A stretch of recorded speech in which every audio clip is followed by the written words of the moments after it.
Avoir un ami à fourrure, adorable et fidèle, peut apporter beaucoup de joie et de bonheur. Mais cela s'accompagne de comportements étranges et amusants que vous pouvez trouver inhabituels. Dans cette vidéo, nous allons parler de 8 choses étranges que font les chiens et expliquer la signification de ces comportements. Numéro 8. Pourquoi les chiens vous sautent dessus lorsque vous faites un câlin à quelqu'un ? Vous avez probablement remarqué que votre compagnon canin est contre les démonstrations publiques d'affection, comme les câlins ou les bisous. Il peut aboyer, sauter ou même attaquer son maître si quelqu'un d'autre prend ce dernier dans ses bras. Vous pourriez penser qu'il est simplement jaloux, mais les raisons sont plus complexes que cela. Les bisous et les câlins sont des comportements humains qui ne sont pas habituels pour les chiens. On se prend dans les bras en se serrant fort. Les chiens perçoivent cette forme de contact étroit comme une menace. Ils ressentent le besoin d'intervenir en s'interposant entre les deux partenaires pour tenter de désamorcer ce qu'ils perçoivent comme une dispute. Une autre raison pour laquelle les chiens peuvent interrompre un câlin est qu'ils veulent de l'attention.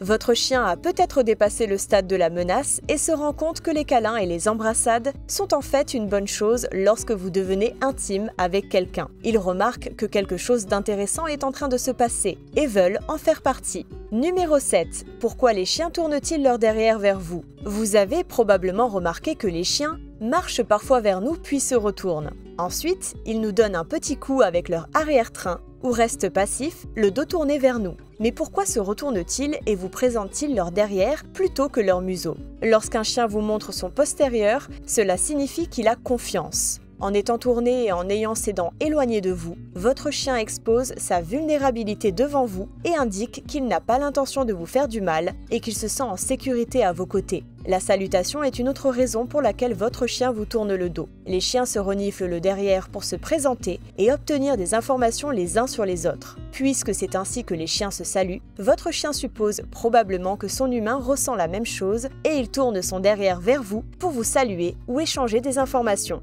Numéro 6. Pourquoi les chiens vous regardent fixement quand ils font leurs besoins ? Vous avez probablement remarqué que les chiens gardent leurs yeux sur vous lorsqu'ils font leurs besoins. C'est parce qu'ils attendent de vous que vous les protégiez. Cela fait référence à l'instinct de leurs ancêtres sauvages qui étaient toujours à l'affût du danger. Aller aux toilettes met tout le monde dans une position vulnérable. Et si un chien est accroupi, il ne peut pas se protéger des prédateurs. Il compte sur vous pour leur donner un signal de langage corporel ou un avertissement lorsqu'une situation menaçante se produit. Les chiens vous regardent également lorsqu'ils font leurs besoins pour obtenir votre bénédiction. Ils vous demandent votre approbation pour s'assurer qu'ils utilisent le bon endroit pour faire ce qu'ils ont à faire. N'oubliez pas que les chiens marquent leur territoire lorsqu'ils déposent leurs excréments et que les chiens sauvages attaquent souvent ceux qui défèquent dans leur secteur. Ainsi, lorsque vos chiens vous regardent fixement lorsqu'ils font leurs besoins, ils veulent peut-être être rassurés sur le fait que vous ne les disputerez pas pour une question de territoire. Numéro 5. Pourquoi les chiens se mordent-ils la gueule en jouant ?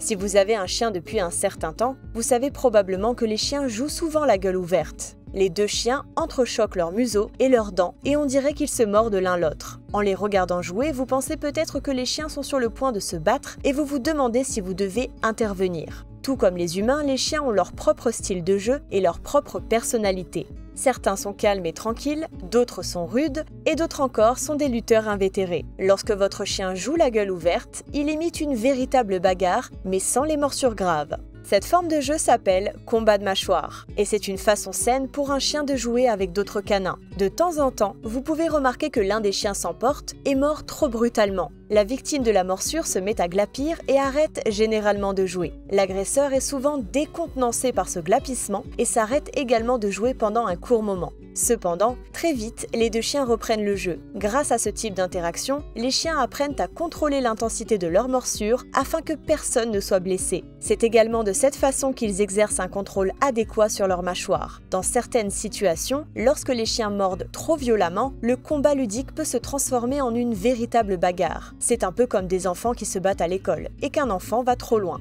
Vous pouvez constater que votre chien joue et n'attaque pas un autre de ses semblables lorsqu'il a un langage corporel relâché, qu'il sautille de bonheur ou qu'il en redemande. Les chiens se rendent volontairement vulnérables en se laissant tomber et en exposant leur ventre. Ils se relaient pour se poursuivre et se laissent attraper en s'amusant. Au contraire, un langage corporel raide, des hanches dressées et des oreilles aplaties sont les signes d'un véritable conflit. Numéro 4. Pourquoi les chiens étirent-ils leurs pattes avant ? La plupart des gens ont tendance à penser que les chiens s'étirent uniquement pour réchauffer leurs muscles, or ce n'est pas toujours le cas. L'étirement est l'un des signes du langage corporel les plus reconnaissables chez les chiens. C'est l'une des façons dont ils expriment leurs émotions ou leurs sentiments. Le plus souvent, ces animaux utilisent cette technique de communication pour vous montrer, à vous ou à un autre chien, qu'ils sont heureux et qu'ils se sentent bien avec vous. De plus, les chiens effectuent souvent un étirement lorsqu'ils rencontrent un autre chien ou une personne qu'ils ne veulent pas dominer ou à laquelle ils ne veulent pas se soumettre. C'est un geste amical qui témoigne d'un respect mutuel et d'une volonté de jouer. C'est pourquoi votre chien s'étire souvent lorsque vous prenez les clés pour l'emmener en promenade ou lorsque vous rentrez à la maison après une longue journée de travail. C'est sa façon de vous dire que vous lui avez manqué. Mais n'oubliez pas qu'un étirement excessif chez le chien peut être le signe d'un problème médical.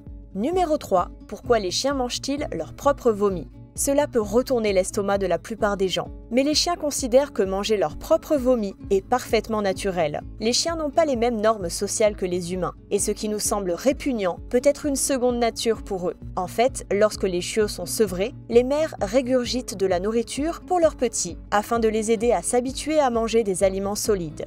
Et il est important de se rappeler qu'il y a une différence entre les vomissements et les régurgitations. Le vomissement est l'éjection du contenu de l'estomac et il est plus préoccupant. La régurgitation, en revanche, est composée d'aliments non digérés qui ne sont jamais descendus dans l'estomac. Souvent, les chiens régurgitent lorsqu'ils ont mangé trop vite ou que les morceaux sont trop gros pour l'œsophage. Gardez à l'esprit que ce n'est pas parce que manger du vomi ne dérange pas votre chien que les vomissements fréquents ne sont pas un problème. N'oubliez pas de consulter un vétérinaire si vous remarquez que votre chien ne peut pas garder son repas. Numéro 2. Pourquoi les chiens font-ils des bruits et des mouvements dans leur sommeil ? Vous avez peut-être remarqué qu'un chien aboie, gémit ou grogne dans son sommeil. Cela s'explique par le fait que les chiens rêvent pendant la phase paradoxale de leur sommeil et que ces vocalisations ou ces contractions musculaires sont des réponses à ce qui se passe dans leurs rêves. Il est intéressant de noter que des études ont montré que la plupart des animaux rêvent régulièrement. En fait, leur schéma de rêve semble être très similaire à celui des humains et ils peuvent rejouer de longues séquences d'événements pendant leur sommeil. Bien que nous ne puissions pas savoir exactement à quoi rêvent nos chiens, les recherches suggèrent que nos amis à fourrure rêvent probablement d'activités quotidiennes telles que la chasse aux oiseaux, la poursuite d'écureuils ou même les jeux avec vous et d'autres chiens. Numéro 1. Pourquoi les chiens s'attrapent-ils le museau ?